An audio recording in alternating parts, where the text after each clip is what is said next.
What up? It's your girl Kayla Rae, and you watching Mile High Minute.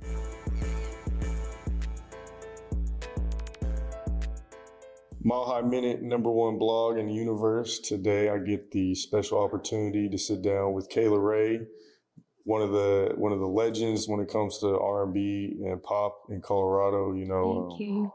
I appreciate you for sitting down with me. Yeah, thanks for coming.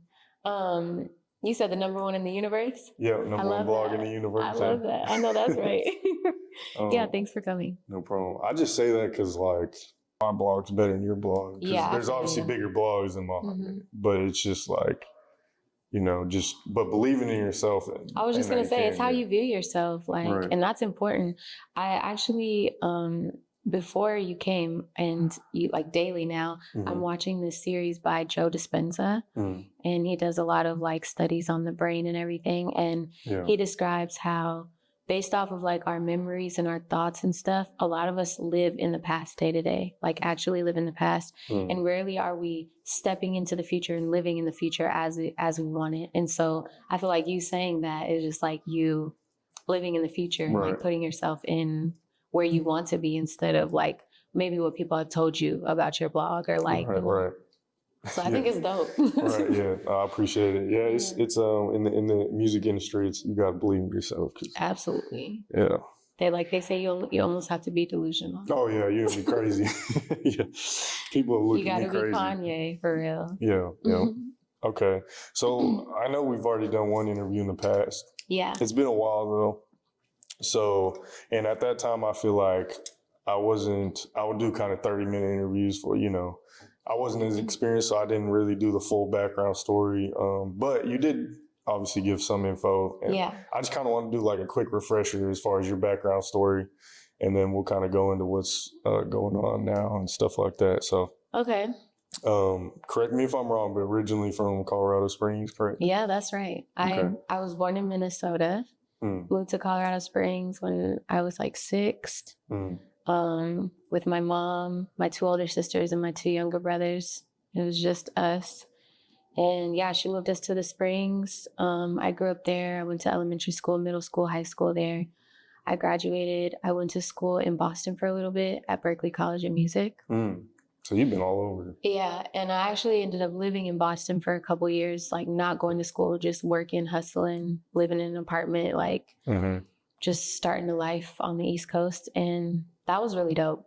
Went back to Colorado and then moved to Denver in like 2017. And then, that's just when I started grinding out there. I was like making EPs, putting those on SoundCloud. And Denver just like, I don't know what it was. Like, I just got so much support from the jump. Like, I love Denver so much. And I always tell people too, like, I'm from Colorado Springs, but I feel like Denver kind of raised me as an artist for real and really showed me a taste of what I want in the world and like the kind of love and support I want and the kind of stages I want to be on. So once I like got, everything locked in there and I was making music, I was getting invited to do different shows. I was getting invited to do radio and all of that. And it just propelled me to where I'm at now. So. Yeah. When I got introduced to your music, I thought you were a Denver artist. So that makes sense. It wasn't until later where I realized, okay, she's from the Springs originally. Yeah. But, cause I linked up with all the fire girls from Denver working on music, at the time. And we just kind of like blended and became a family. And a lot of people assumed that I was from Denver or like I grew up there, but the city just like grabbed me and made me one of them, I guess. Yeah. So, but you said, so you're originally born in Minnesota. Did were your parents from there too? Or did they meet there? Or? I think, they met there. They met at some club. My mom was with them cute, and the way they tell the story, they're not together. They've never been together, never been married. I'm pretty sure I was like a little accident. You know what I'm saying? One night stand type. But the way that they tell me the story, they both tell it different. My mom says she was there with her friend and they were going to the bathroom. And my dad and his friend was hanging outside of the girls' bathroom, like trying to holler at girls or whatever. And my dad's like, absolutely not. That's not what we were doing. The bar was by the women's bathroom. We were by the bar. And my mom was like, no, girl, it was no bar by the bathroom. They were waiting for us. And so, yeah, they met in Minnesota.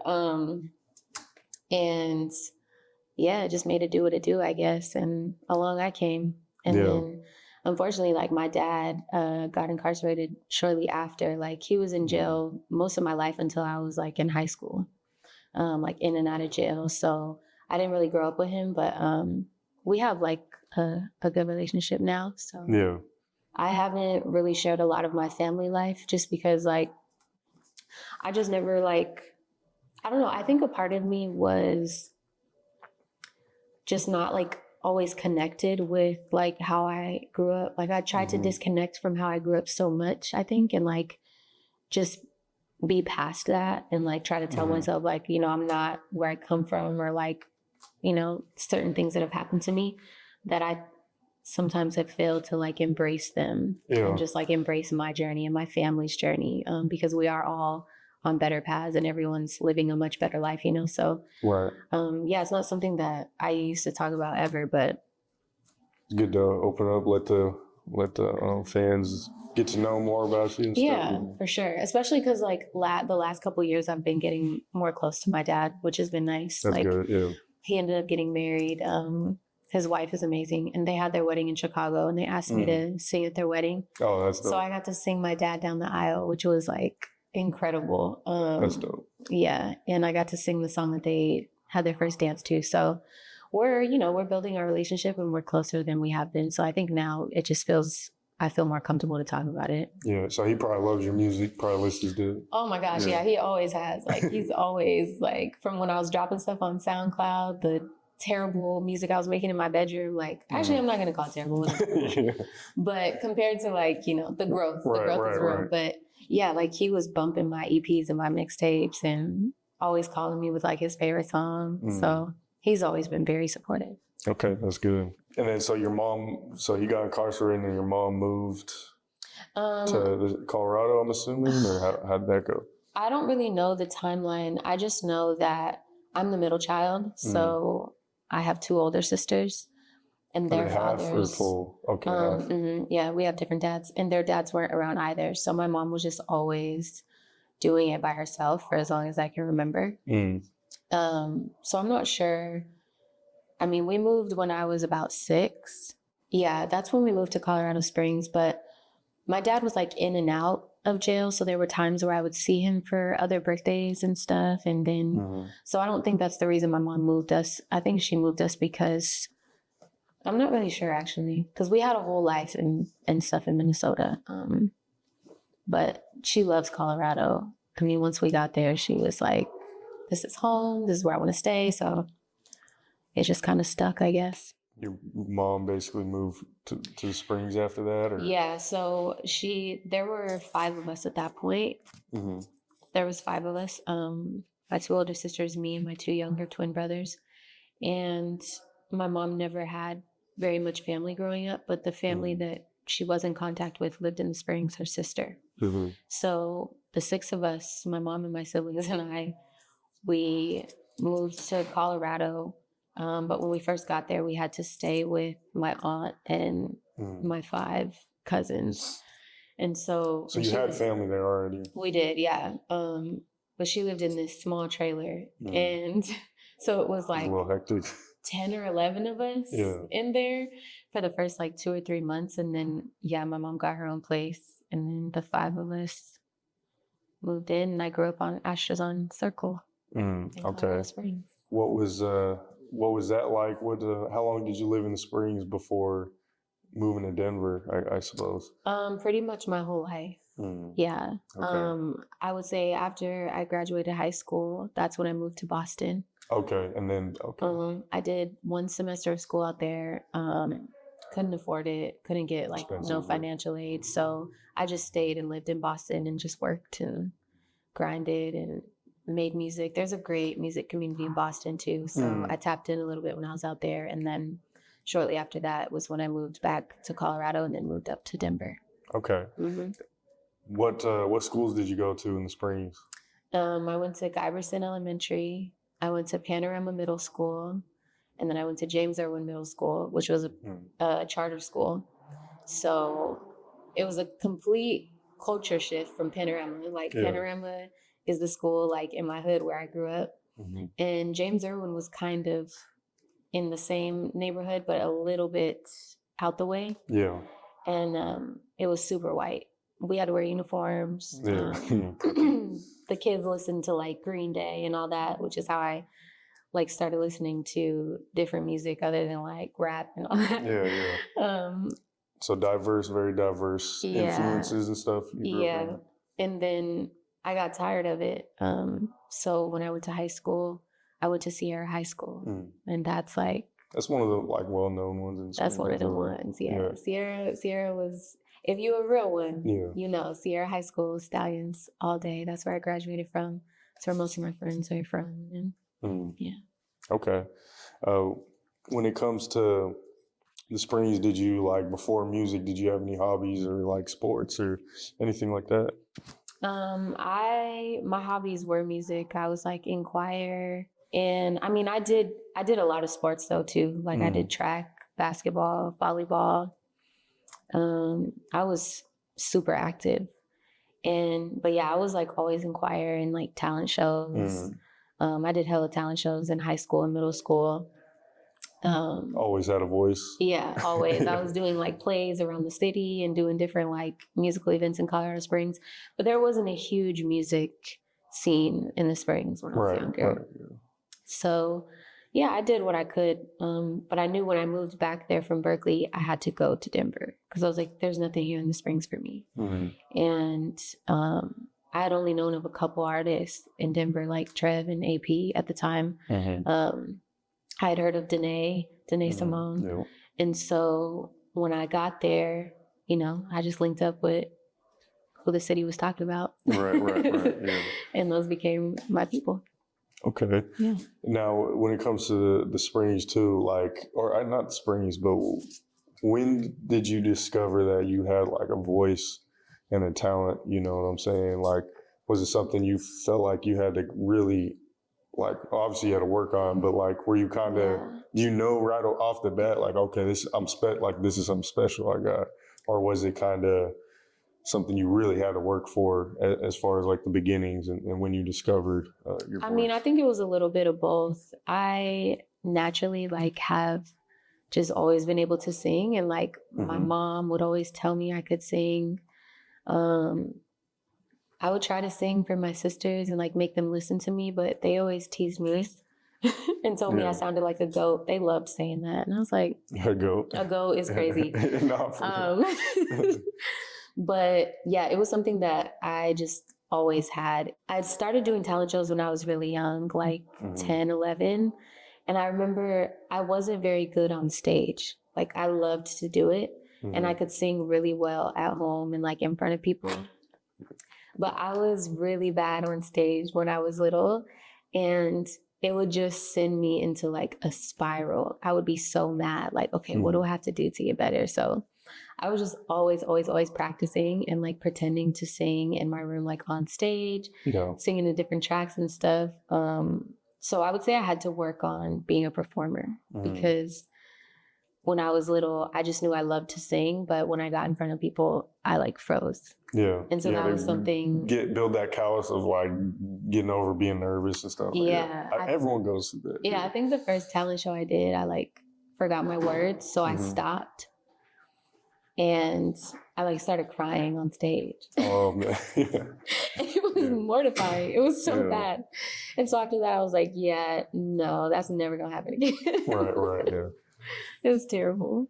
I mean, I've been there with some of my interviews. Like, there's some, like, I guess the more quote unquote famous the person is, like, especially as I first started, I'm like nervous each time. But then, like, once you accomplish that, it's like the next time you do something it's not so bad. Yeah, it's like, you know, you get used to it. Yeah. Okay, that's real. So, graduated from Sierra, I'm assuming. Okay, and then you said you went to Boston for college. Yeah. What made you go out there?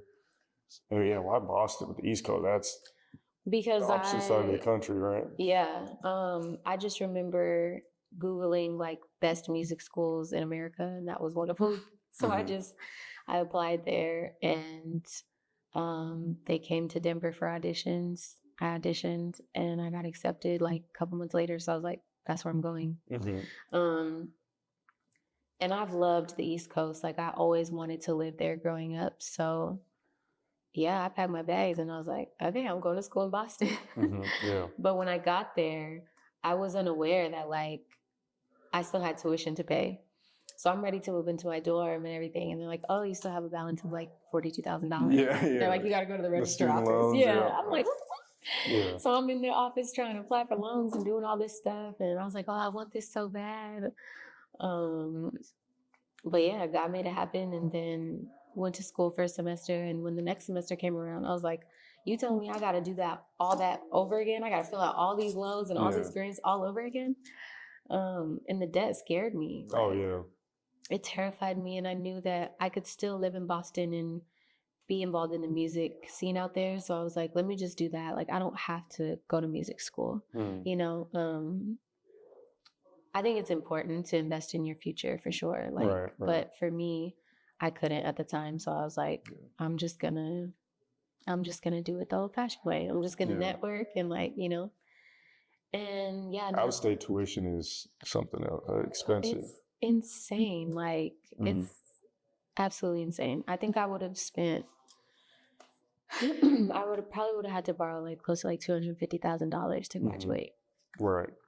And that just didn't seem logical in my brain. Like that didn't make sense to me. I was like, no. And I'm an artist. Like, you know, I want to be performing shows in arenas and what am I good at? Whatever. So I was like, I don't need to go to school.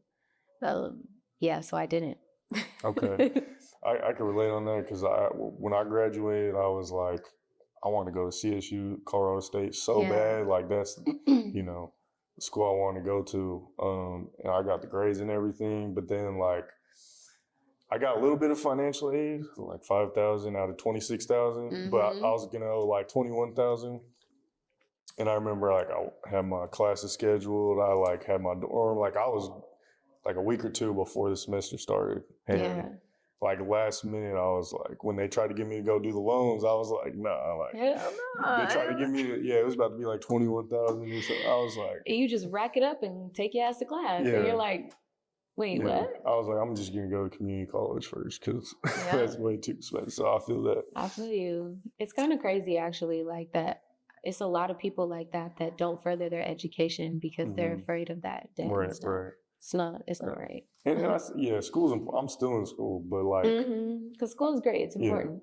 But there is definitely a smart way to go about it. Because sometimes you know you don't want to get into all that debt. That's tough. You know what I'm saying? Like, tough to get out of. Yeah, no. So you moved to Boston. You tap into that music scene a little bit. How long were you there before you moved back to Denver? About 2 years. 2 years. Excuse me. And actually moved back to the Springs first and realized there was really nothing out there. Kind of hit your ceiling out there. For me at that point, I was like, I don't know what I'm doing. So my best friend, like my lifelong best friend, she was living in Denver. And she opened up her guest room for me. She was like, come live with me. And that's where I made my first EP and got started in Denver. Okay. Yeah. Are you still like close with some people from Boston, or like did you feel like you made a pretty good dent out there as far as like your network and stuff like that? I mean, I think at the time I was immersed in such a big new world that I was just trying to like survive. Yeah. Like how are you dealing with that? I was trying to survive. Honestly, I was working 3 jobs. Oh.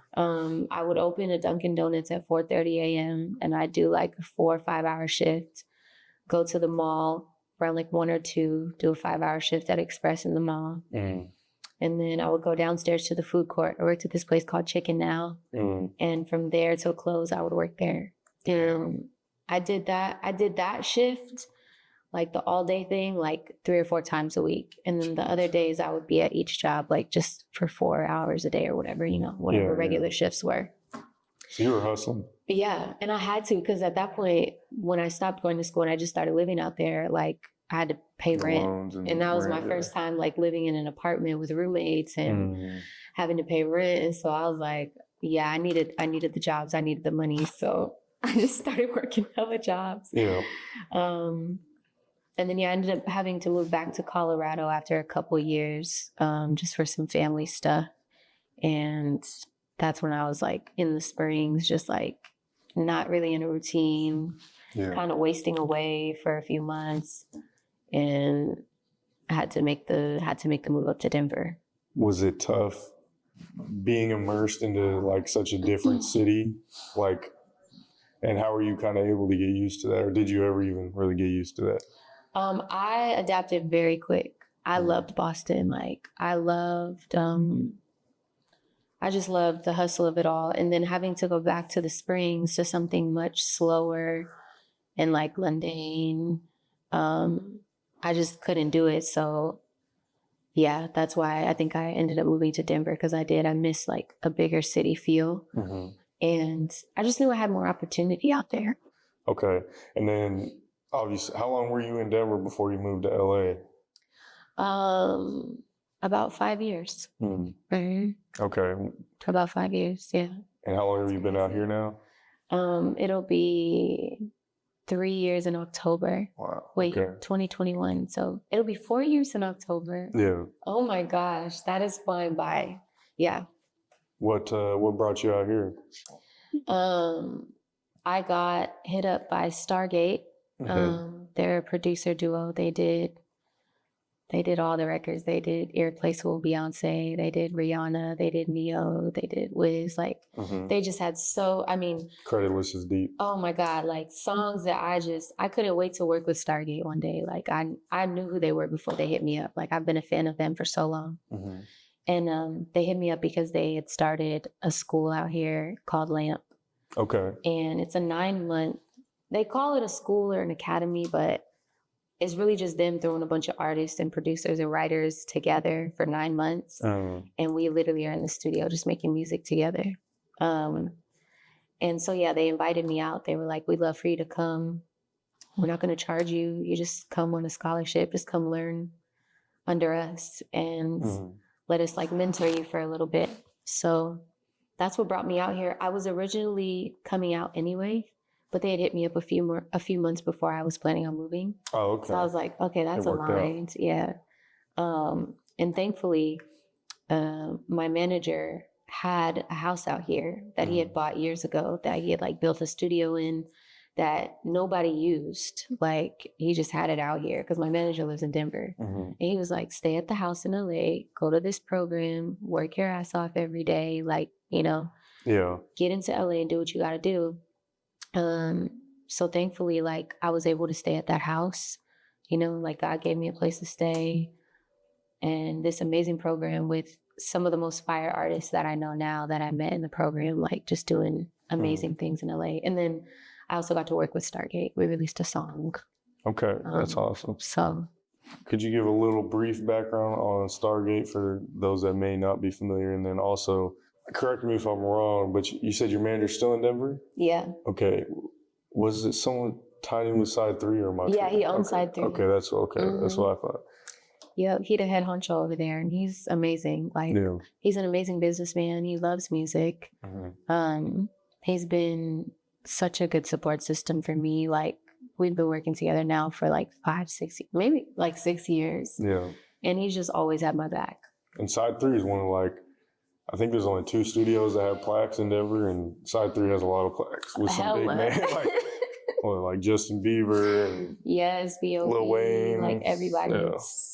Yeah, Side 3, that's my home for real. Like literally my home. Like when I had nowhere to stay, nowhere to live in Denver, like he put me up in the studio. He gave me a room in the back and was like, that's awesome. Show up here, work your ass off every day, and like, I got you. And so, yeah, that man he's come through for me a lot. Shout out to Adelio. But Side 3 is my literal home. That's weird. Yeah. which is crazy. Yeah, I feel that. Low key, I can say this now, but that office that like we did our first interview at, that I was staying there. You were staying there, Yeah, I was staying there. I was hustling. Yeah, I was sleeping at the studio, and a lot of people didn't know at the time. I had released Pressure, my EP, 2020. I was living in the studio when I did that. Yeah. When I did that big snow show, I was living in the back of the studio. And that's why part of the reason I was going so hard too, because I'm like, God does not bless you and like keep you protected like this for you to fail. Right. And I felt like he was really setting me up. So I was trying my hardest every day to just like really, really go hard for myself, but for my family, for Adelio, like for the people that had invested in me up until that point. I felt like I owed it to everybody to do my best. That's a different type of motivation for sure. It is. Yeah. It is. And then Stargate. I'm so grateful. Yeah. So Stargate, it's two white dudes from, they're two Norwegian white dudes. So very unassuming. They make the most fire music. Like, and they've done incredible records. So Sick by Neo. Okay. Only Girl in the World, Brianna. They have so many cuts with Riri. Like produce, engineer, right? They're producers, yeah. Their names are Tori McKell. Okay. And they're like one brain. They're so good. And they've just got all the big records like that you can think of. They've been a part of so much, and they're really amazing. They want to start pouring into the younger generation. So they were like, let's bring together 40 people, artists, writers, producers, and let's put them in the studio every day in different groups. So we would group up each week, 3 or 4 of us, in a studio pod, and we would make songs that whole week. And then the following week, they'd listen to our shit, like, and then we would listen to our songs, and they would, they're the GOATs. So they're like, maybe you try this, maybe you try that. So I really stepped into my songwriter bag even more doing that, because I felt like naturally I've always been able to write songs, but to have your song like really critiqued, a lot of people not ready for that. Right. A lot of people not ready to hear like, that's not good.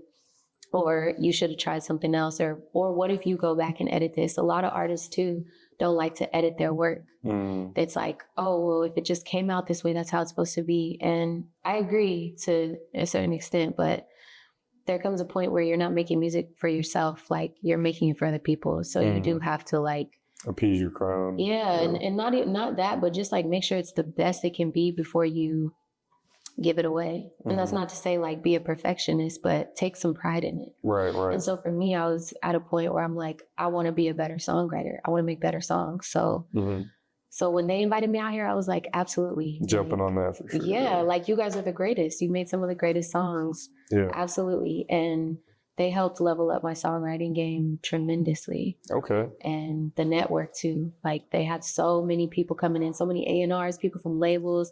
I was like, this is what LA is supposed to be. Like this is what I wanted. It's exactly like the movies. Yeah. It really is. Okay. Who were some of your main influences like growing up? Who are you listening to? Like name 3 or 4, and then now who would you say are you listening to? So vocalists, I grew up listening to Whitney Houston, Mariah Carey, Christina Aguilera, Beyonce, Michael Jackson, like top 5 vocalists for sure. That's who I like how easy you made it. Some people that's like, sit there for 10 minutes. Those are my GOATs. Okay. And then just artist wise, just people that I think had like swag and like performance. Like I loved Aaliyah. I loved Maya growing up. Usher, Chris Brown was a huge influence for me. Sade. I got a lot. I grew up on so much good music. Like it's just in me at this point, but I feel like I had some of the best inspirations. Okay. Do you still listen to a lot of those people now, or okay? Is it kind of, as you've grown as an artist, is it kind of tough to maybe listen to some artists? Because for me, as an interviewer, like I used to watch a lot of people. Like I would watch other interviews before I interviewed someone, and that helped. But then I stopped doing that because I was like, I'm asking the same questions. Like, I don't like doing that. I need to like ask my own questions, do my own you know what I'm saying? So is it kind of similar as an artist sometimes, where it's like you try to, like, you take little things and you get influenced, but you try not to listen to that person so much. Like, I don't know. I think for me, it's actually kind of opposite because like when somebody is great at something that I want to do, I want to know how they did it. Yeah, so like for me, I'm listening to the music always because I want to know like what made them great. Almost like I'm studying. Like, and being able to emulate. That's my man. Okay, he's so annoying. What's up, man? What's up, baby? How are you? Brandon. Nice to meet you. That's essentially basic chat. Yeah, I'm good. This is Wizard Kelly, y'all. You can't see his face. Belly. You make music too? Yeah, Bruce. Okay. He's the GOAT. Talking about, I'm a producer. He got like 5 or 6 on Tyga's new album. Oh, okay. He did so many. He did Lotto, Meg. That man is the GOAT. And he did a couple of the songs I released last year. Basic, What's the Move, Remote. Oh, okay. That's my baby. So working. You working. Yeah, he working. We working. That's a whole other topic too. Meeting somebody that you can like do your thing with. But anyway, I love to I almost obsess over artists. Like once I love you, I know every single song, I know every single move you do on stage. Like you're like ingrained in my brain. So I think it's opposite for me. I'm like, what made you great? Because I want a piece of that. No, that's a good point too. I'll be lying if I like didn't take influence from other people that were like great, you know what I'm saying? And pick up game from that. So that's a good point. Yeah, like, and I hear, it's a balance, right? Yeah, it's a balance because you have to be yourself. But for me, it's like there's nothing new under the sun, right? And you're not reinventing the wheel. You're not reinventing nothing. I mean, there's nothing is impossible. But a lot of us are made up of the music we grew up listening to, the videos we grew up watching, the places we hung around, like, and I take a lot of pride in that. Like, even when I'm in the studio or I'm on stage, I'll do something, I'll be like, oh, that sounds like what Brandy would do, or, you know, and that makes me proud because these are people that I actually look up to, you know. I don't necessarily like comparisons of people in my generation. I mean, it's not like the worst, you know, but I don't know, you know, no one wants to hear like, oh, you sound or look like so-and-so. And you almost feel like that's, you know, a peer in some way. But when someone's like, that thing that you did, that sounded like Whitney. It's like, okay. Right, you know what I'm saying? You like, all right.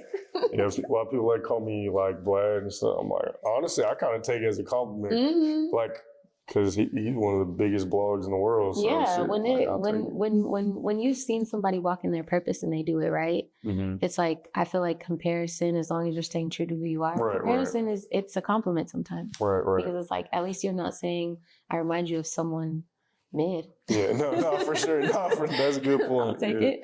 Facts. Okay.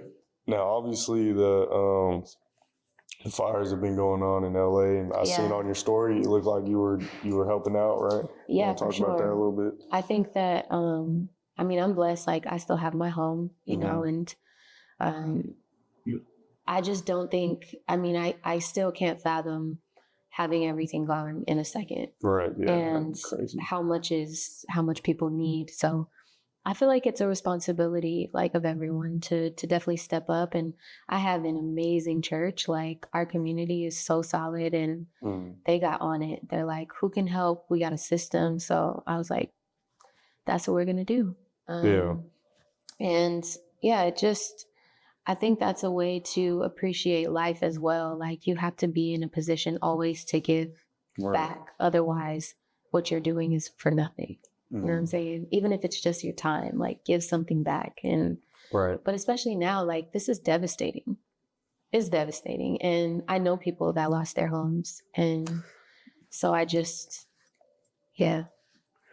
know. I had to. Yeah. And I'm going to all week. Like, I'm gonna try to find places that, from what we experienced at my church today and just what we're seeing around the city, there is so much help, actually. Like, there are so many donations.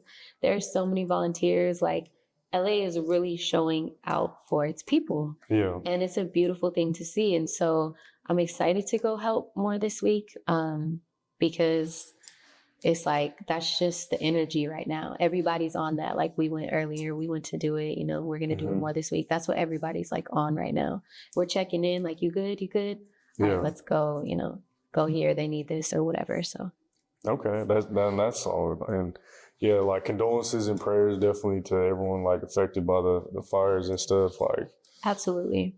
I don't know. It was just sad to hear about when you have you gotten a chance to talk to some of the people who've lost their homes? Yeah, a couple of my friends. I'm in a big group chat actually from LAMP, that program I told you about. Mm-hmm. We're all still friends. Like we all still see each other, and that was like 2 years ago.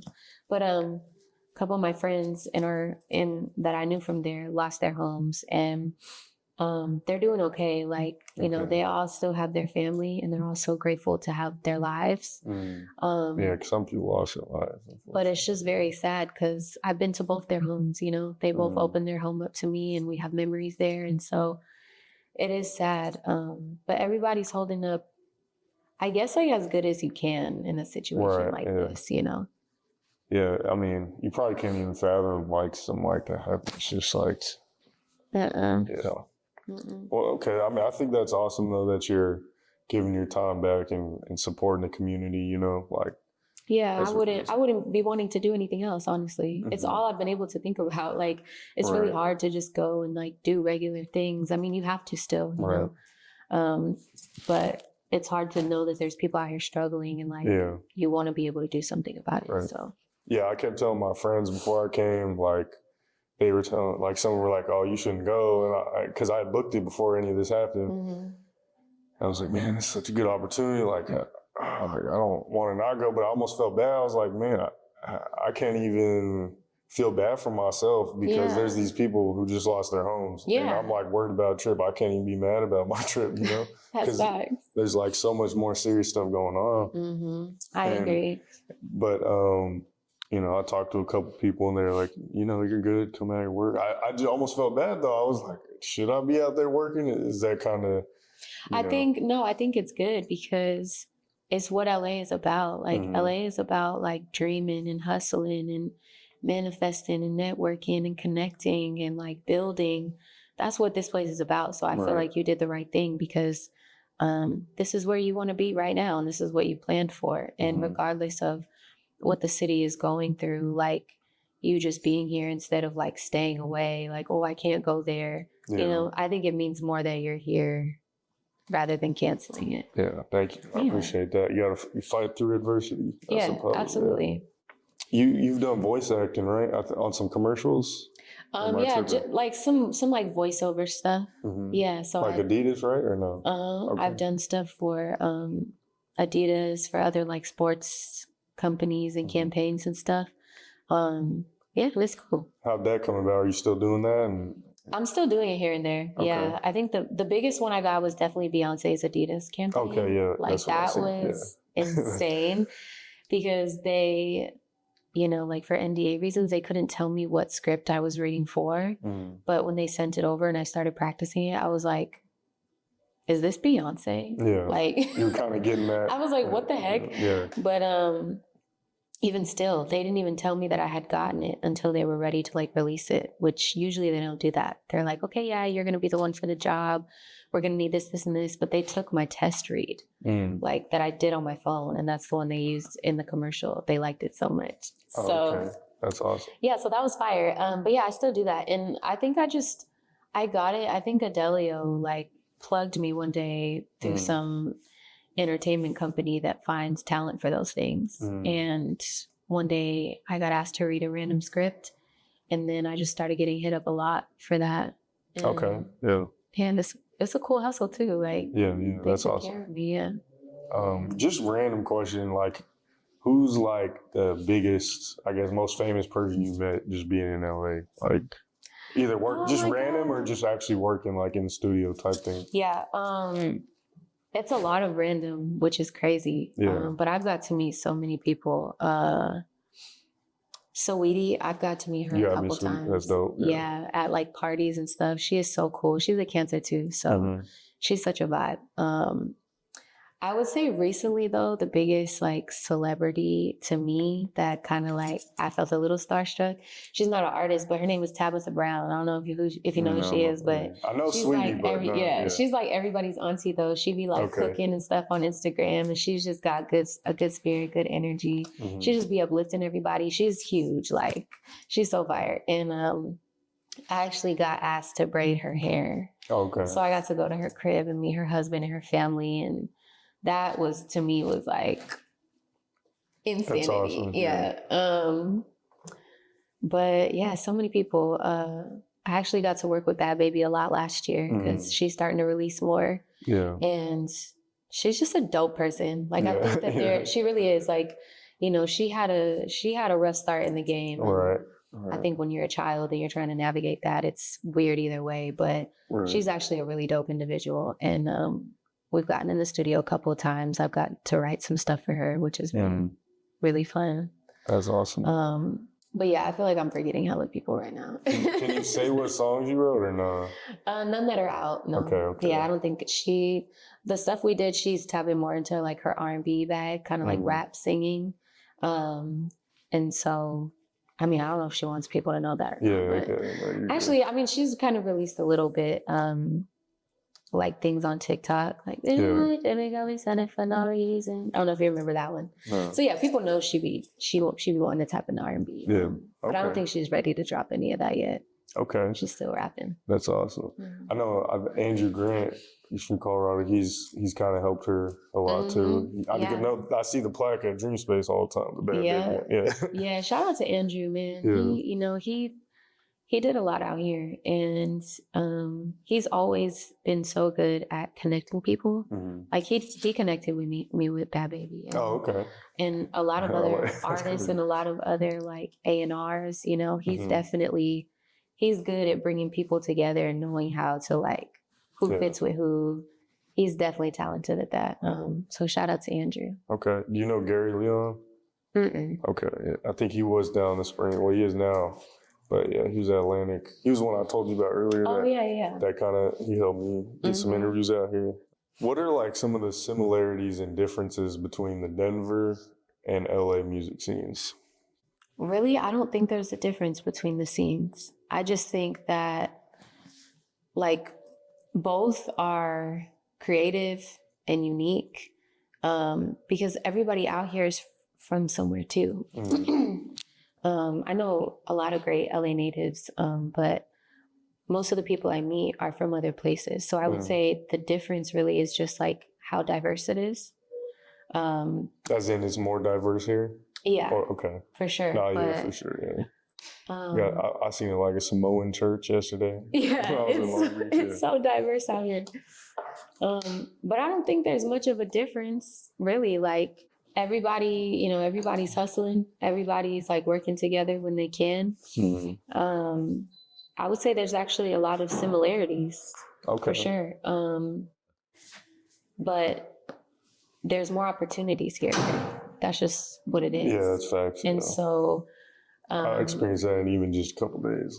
So you're more likely to run into people that might have a longer network reach or more, they might know other people that it will be good for you to know. Whereas in Denver, I think it's still very small. Right. But the major difference is it's just here it's bigger. It's much bigger.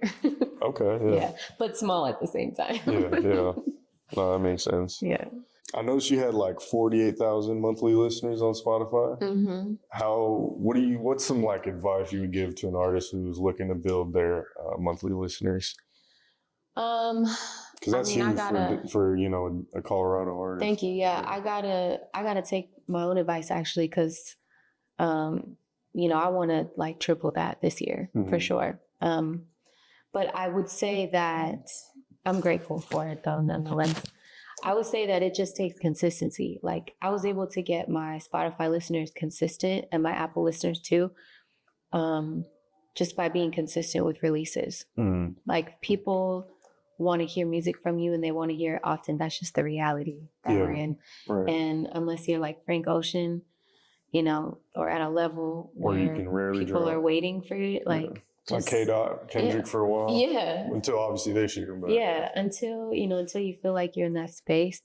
If you have the art, drop it because it's only going to increase your visibility. Right. So, this year I'm just like, I'm on a schedule now. I'm like, y'all getting music, every like 6 to 8 weeks. Right. Because it helps the Spotify algorithms. It helps the Apple algorithms. And I have so much of it at this point. Like I have so much music that I'm like, okay, just drop it. Yeah. Mm-hmm. You don't hold on to it. Don't hold on to it. You be doing that, huh? Low key, you be holding on to low music. You be wanting to hold on because it's like we create an imaginary moment in our mind when this song is going to be perfect for this moment, or I'm not going to release this until I know it looks like this, or until I got this many followers. Put the song out. Right. Like you have to live in the moment. Like, what are you waiting for? Especially coming from like Colorado, where it's like so hard to make it out there. Just give us what you got now. Like even when you make artists, like we have a habit of this. We make something really fire in the studio, and we think it's better than anything else we have at the moment. So we're like, oh no, I'm holding on to that. I'm waiting to drop this because this one of them ones. Yeah. Well, then what you waiting for? Right, like, if it's one of them ones, get it out there. Right, yeah. So I would just say, like, drop your music and stop being weird. Like, as simple as that. Just put it out. Right. No, I like it because sometimes, like, people send me unreleased music and I'm like, this is a hit. Like, put this out there. And they just be slacking and like they won't post it. And I'm like, I get it. You don't got to drop everything. And, people be perfectionists, especially artists, more so than like bloggers, I feel like. Yeah. But I'm like, man, drop it. I be getting so mad. Like I told Ray, I said, bro, I'm about to leak this. If you don't drop Especially when you know it's some heat. It's like, what you waiting for? Right. And I mean, everybody has to do what works for them. But at the same time, like, put some urgency behind your shit. Right. Okay. Do you have any plans for projects or anything? I could be wrong, but you post a lot of singles, but you only have one project, or am I tripping? Yeah, technically I only have one, Pressure. Okay. Aside from the ones that I did like on SoundCloud back then. Okay. But yeah, I only have one. And I've been wanting to release another EP. What's your mindset behind it? My mindset behind it is I'm the singles like game is working for me right now. And I still get to have fun like with different sounds and different feels and stuff. But I feel like I'm building a story. Like my life changed a lot in the past like year and a half. I mean, it changed when I moved out here, but I was in that program for 9 months. So I was literally in the studio Monday through Friday, day and night. I had no life. Yeah. So I still feel like once I started to get acclimated to LA, like everything changed for me. And just within this past year, I experienced a lot. And so I'm building a story that I'm excited to tell, but that I'm enjoying like telling through singles right now. And I think when the time is right to drop a full body of work, I think I'm going to know. But I think right now in this moment, it's not what I'm doing. I mean, I'm working on it. Like I have a project that I'm working on, but I'm kind of like still dropping the singles from it. Yeah. So it's like you're getting a project, you're just getting it slowly in pieces. Yeah. But like, yeah, an official EP, yeah, probably by the end of this year. I don't know. We'll see. Okay. We'll see. Yeah, because I know you're really good with the videos and the singles and like, obviously networking and all that stuff. I mean, to be real with you, to be very real with you, I feel like my listeners want it. And so you're kind of building that anticipation? Yeah. Okay. And I'm within the last month, I've started to grow again on social media. I feel like I was at a stagnant, and I'm finally growing again, which I love. And people are like, who are you? And it feels really good. So I'm like, okay, I'm I have that introduction coming. Right. But in the meantime, y'all just are gonna get these singles, and when it's time, you'll have Okay. I really would love to get signed and just drop an album on niggas, but Yeah. I know that I'm probably gonna release like 1 or 2 EPs this year, and then that's probably what's gonna end up getting me signed by the end of the year. So maybe an album 2026. So have you been talking to like labels or anything like that, or are you signed currently? Like, what's your status when it comes to that? Yeah, I'm currently signed to Platoon, and they help a lot with my distribution. Okay. So like they're very good at just taking my music, taking my artwork, and putting it out there. Like they're such a blessing. I love Platoon. I've been independent for so long that I'm ready for like major label support. If it's right, you know what I mean? Because like I said, I'm starting to like grow more now. So if I can do this still on my own, then I would love to. But I'm not opposed to deals. They just have to be right. And yeah, I've had talks and meetings, and a lot of them go well. And it's really just you leaving them no choice but to like sign you. Right. But then once you're there, it's like, do you even want to sign? Right. You know what I mean? Yeah. It's like, well, if you're literally begging for me, then do I even want to do it? Because now you know what I mean? So I'm kind of back and forth with it. I'm really just living in it moment by moment. But what I'm doing so far is working for me. So. Okay. Is it kind of that's probably one thing that might be different though about LA is like, I hear you probably got like a bunch of major labels you can like Interscope, or you can kind of go. It's funny you say that because that was like one of my first label meetings when I got out here with Interscope. Well, I just think of them because like you see them when you're driving on the highway, like in Hollywood area, I think.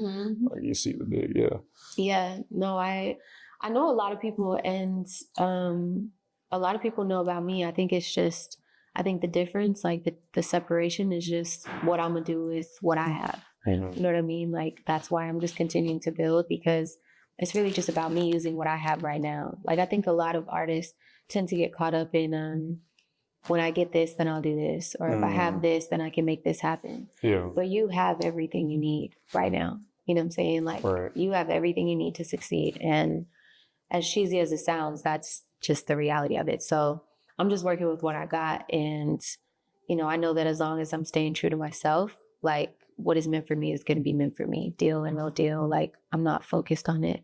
Yeah. But if it's right, then. Yeah. I think they definitely help, obviously, because it's like they, can kind of put that machine behind you, right? But I feel like when you're growing up, it's more of like that's what everyone kind of fantasizes, like, oh, I need that deal, But then as you get older and more involved within the industry, you kind of realize, like you said, like you kind of have everything at your disposal in a way. It's just especially now. Yeah. Especially now. Like, and it makes complete sense to me. Because I used to ask myself that, like, oh, why don't I have a deal? Or why can't, this and that?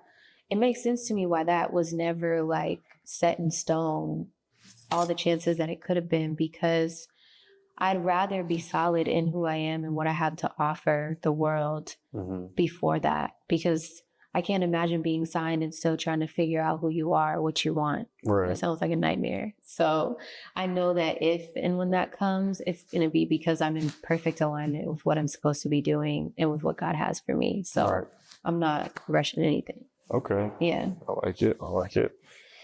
What about, I know you brought up the EPs and stuff, but is there anything else like you're working on, any singles, anything that, people should be on the lookout for?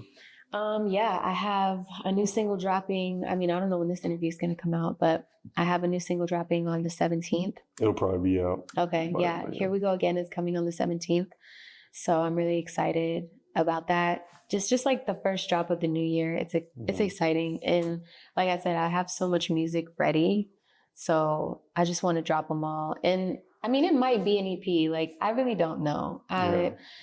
Me and Pliz have been working really close, and we have such a dope sound. And, we are working on a project, but we're also just working on a song at a time that we think is dope, that we're like hoping forms its way into an EP. But anyway, Here We Go Again is on the 17th. It's a vibe. It's like a 2000s Craig David, like Maya kind of feel. It's just very nostalgic. Okay. I love it so much. John Bonus produced it. So that's coming. And then, yeah, just lots of music. Lots of music, lots of shows, lots of videos, lots of content. I'm just having fun with it this year. Okay. No rules. But yeah, I think when it comes to the whole idea of like dropping projects or singles, yeah, it's really all on you, you know, like I feel like there's no blueprint. Like you kind of, it depends, you know, like each situation is different because there's people like AP who drops 3 projects a year, you know, and and I love it, you know. That's true. It gives me a bunch of good music to listen to. But then there's artists, you know, who just straight singles, focus on singles, you know what I'm saying, and stuff like that. And especially when you're still, you know, on the grind and just hungry, like there's no blueprint. Yeah. It's just like, you know. And I think for me, it's like I will start releasing like EPs and bodies of work this year, but I also like doing singles because when one of them does really well, then I would love to make it a part of an EP and have that attention and people already listening. So where it's like, okay, you dropped the EP, now it's because people want it, because they want to know what else you have to say, you know? Yeah. But also the music is going to come regardless because I love the people that listen to it, like, and I know they want it and I want to get it off. So the music is coming out regardless. How it looks or how it's packaged is a whole nother story, but you're going to get it no matter what. Okay, yeah. Have you done any shows out here? Yeah, I've done a few shows out here. I've got to open for a couple people. I've got to play the Peppermint Club, which is like a really dope historic venue out here. Okay. And yeah, I have one coming in March too that we're still getting details for. So I'm excited about that. Okay. I love performing out here. Yeah. Yeah. When I went to your show in the Springs a couple years back, that was dope. Like, at the Black Sheep? Yeah, there was like a good crowd there, and just that was like a great show. You had like dancers and like I don't know, it was just really like solid, you know, very. Thank you. It was professional. Like I feel like you don't get that much from like Colorado acts, you know, and not to downplay anyone else or anything, but yeah, like that was. No, it's cool. If I'm the GOAT, say it. No, I'm just No, I mean, in your lane, you pretty much are in your lane. I ain't gonna lie. But yeah, that show was fun, and we worked hard on that. Like, I really do appreciate you saying that because we had so much fun putting it together. Like Gina and Sheridan, my dancers, they work hard, like, and they work hard for me, and they worked like crazy for that one. DJ Sin, that's been my DJ forever now, and she's always putting in the hours. Adelio, obviously. Everybody that like made it come together, like Angelica always comes through and does my makeup, you know, and like when it's showtime, that's one thing like my team does not play about. Yeah. Because we all love to be on stage and we all love to put together live shows. Like it's an art and it's just incredible. Yeah. No. I will say if I had to like offer out awards to who is the best live performer from Denver. Yeah. I'm going to just say Neptune takes the cake all day. Like Neptune is the blueprint and he blows my mind every time I see him on stage. Like he has something spectacular. So yeah, he's up there for sure. Okay. I respect that. So your latest single was So High. Do you kind of want to describe the process behind that record and everything like that? Yeah. Me and Faye met about 2 years ago now. And I got in a session with her. I was just showing up as a writer because she had just like had a new situation. And Obi from Red Bull at the time was like, hey, do you want to go write with this new artist, Faye? And I was like, yeah. And I didn't expect that we were going to like fall in love with each other. Like we really vibed. And the first song we made was So High. Okay. And we ended up going to the studio like every couple weeks after that for almost a year. So we made a lot of songs together. Yeah. But So High was the one that we always went back to. Our teams both loved it. And they actually shopped it for a second. They were trying to get it to a couple people. And so me and her were like sad about it because we loved it and we wanted to put it out. But we were also like, if Chris Brown cuts it, like who cares, right? Right. But it came back to us. And so, yeah, so we dropped it and it just felt right. Like it's such a perfect blend between her vibe and my vibe. And together, like me and Faye, not only working together in the studio is extremely cohesive and easy. Like that's my girl. It's so easy to work with her. But what we create, it's like it flows so seamlessly. Like our voices are so different, but they complement each other really well. I'm hyping us up right now, but that's my girl. No, you're good. And like we love making music together. So we'll probably release a project together too. Like we have so many fire songs. Yeah, got to. And one that's actually going to be dropping soon in a couple months. So okay. Yeah.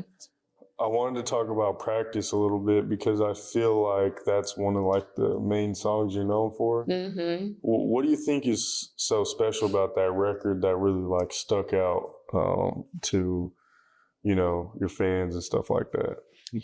I think what's so special about it is I think vocally people just loved it. Like all the sweet little high notes that I was hitting in the song, and the writing was amazing. Like Doobie's on that record, you know? That was the first time I ever collaborated with another writer. Like up until that point, I had always written all my own songs.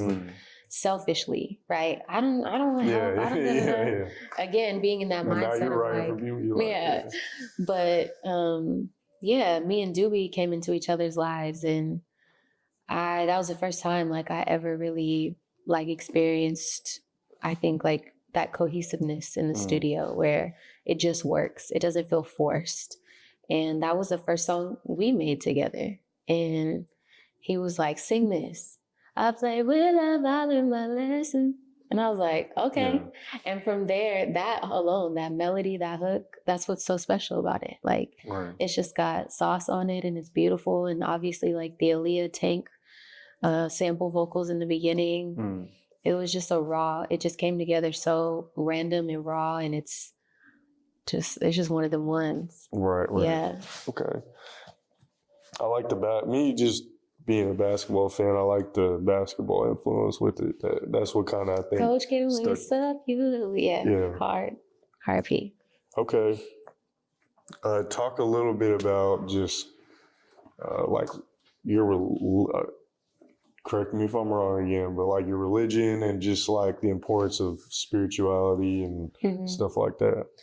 I don't really like belong to any religion. Okay. I like to think of it more as a relationship with God, with whatever divine source you think is running all of this. That's who I'm like partnered with. You know what I mean? Yeah. And I just believe that God really does want the best for me. And once I realized that, and I realized that God was not something like I grew up learning about, which was like this yes or no, do this dictator type of figure in my life that I had to be afraid of. Like, once I experienced God's love in my life and like how protected I've been, I was like, wow, you're really the reason for all of it, like for everything. And just growing closer with God has completely changed my life. And I'm so grateful for the awareness that He's brought me to and for the church home that I have. Like just seeing good-hearted, God-loving people, especially out here in this, wild circus of a city. It can get crazy out here. It feels good to have a community of people that are grounded and so connected to God. Yes. That. And, I love Jesus, and I'm so glad that that I just have that foundation. Yeah. It makes everything else in my life so much better. That's good. Yeah. Real quick, because I'm curious now, like, given that you have lived out here for some years now and you've kind of experienced it. Is what they say about Hollywood as far as like the stereotypes, have you seen that kind of be true to a certain extent out here, or is it? What stereotypes do you like? You know, just when you think about Hollywood, you know, the big parties and the crazy. Oh yeah, it's a wild place out here. Yeah. This California, like LA specifically, is unlike anywhere that I've ever been. It's insane for sure. And yeah, I mean, in certain dark corners at times of the year and times of the night, it can get a little weird some places, but you just know like where to go and who to be around. Like, I feel like if you have a good discernment, you can sense some weird stuff. You know what I mean? Right. But it's nothing crazier than Miami or, you know what I mean? I think the difference is that this place is filled with so much opportunity and so many people that are fighting for something that sometimes you might question. I mean, I still have not found myself in this position, but I could see why people would question like the authenticity of certain relationships they form. But I don't get past a certain threshold with people if I know I can't trust them. So it's like, I can't even say I've formed relationships with people that have wanted something from me that, you know, weren't genuine, because I can almost always tell. And I think like you have to hold some of that personal responsibility when you go to any city or you put yourself into any network. Like, don't just go being anybody's friend. You know what I mean? Don't go to every party. Don't stay past midnight. Like, because it can get weird anywhere. But it's just what you make it. Yeah, it's what you make it. Okay, I was thinking about that a little bit while I was out here because I'm like, I don't know. Like, I guess I was just assuming like, how are people gonna look at these interviews when I post them? Like, because I already know a couple of them are gonna go stupid viral, and I'm just like, they're probably gonna think I did something so crazy to like be able to land the interviews. But in reality, I'm like, I really just knew someone who kind of just plugged me in. It's literally what it was. Yeah. But I'm in my head, I'm like, nah, don't even worry about that. Don't even worry about that. And if they do, who cares? Like, who cares? Because you got on the plane, you did the legwork, and you know what I mean? You're making it happen like you're supposed to do. Whatever people assume is on them. And honestly, it's better to have people just, I mean, I wouldn't say it's better, but there's no harm in people like talking about you, especially if it's not true, because it's not true. So it's like, okay. Now, if I did some shady stuff and it's true and you out here talking about it, we have a problem because now you're airing out my laundry. But if I'm not doing nothing, go ahead and make assumptions. Like, let people assume what they want about you. That's a good point. No, I was just thinking about how I'm like, because this looks crazy, but it's like, not this interview, but just the other one that I'm talking about, I'm just like, but that's what you do though. Like, you're in entertainment, you're in like music coverage, like it's different. And it gets weird sometimes. No, for real. Unfiltered. Right. I've noticed you've done a lot of work with Trev. Like, what made that music relationship come together and stuff like that? I think just frequencies. Like, I think frequencies. Y'all do sound good together. Thank you. He was someone that I knew about when I moved to the city, for sure. And me, in anything that I do, like, anytime there's somebody doing it great, like, I'm gonna try to get close to you. You know what I'm saying? And it wasn't even like it was intentional. That's why I say it was like a frequency thing. I think it just happened when it was supposed to, because once I had moved to Denver, done a few things, and we had known about each other. We'd always been in spaces together, and we'd always, just been cool with one another. But linking up and actually making music together was like a perfect timing kind of thing. And now I love it because he's done so much. Like, he's come out here to LA and he's gotten to work with so many great people and just let his talent speak for itself. Right. And so, anytime we get to see each other, whether it's here or back home, like, it's just good vibes. He's talented and he goes after, what he wants. Like, he's a good dude. Yeah, I mean, he on the Jumbotron at Ball Arena, just doing, That man, tons of crazy like, stuff. Yeah. And I think what's dope about Trev is, yes, he's talented. Like, we all know he can rap, he can write, but he got star quality. Like, he's charismatic, you know? Yeah, his status is an entertainer. He's an entertainer, funny, bro. Like, you enjoy watching him, you enjoy talking with him. Trev is a star. He gives good interviews. Yeah, and he gives good love to people. Like, for sure. He shows love to people. He gives good advice. He puts people on, you know. So when you're good and you're walking in your purpose, like, that's what happens. You get on jumbotrons and stuff. Right. People recognize. Oh yeah, shout out Trev. Very solid. You know, ever since I really started to make a name for myself in Denver, like, he's always showed love, like, and just gave me good advice, and just solid dude. Always looked out. Always, yeah. Any dream collabs or anything like that? Man, I want to work with so many people. We'll say let's name like 3 or 4 dream collabs. Yeah. I would love to work with SZA. Being on a song with SZA would be amazing. I think we would have some fire together.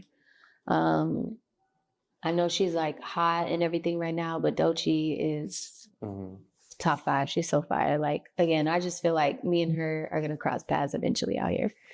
I would love to get a feature from, gosh, there's so many. J. Cole has always been like a dream collab for me. That would be good. And I mean, I grew up loving Chris Brown's music. So I would really love to get in the studio with him. That would be a dream for me, to be able to work with him. Like, I've gotten close, you know, but never one-on-one, never like a song done together. So that would be great. The Weeknd. I would love to work with Call Me Abel. Yeah. Call Me. That's probably my top dream collab for right now. Okay. The Weeknd. And then I would say, like, as far as producers go, like, I would love to work with Timbaland. He was just showing love to Jacob Campbell. Yeah, I saw that. I saw that. Well deserved. But he's tapping in a lot to, like, the newer generation. So I would love to work with him. I feel like we would make a crazy record. Oh yeah.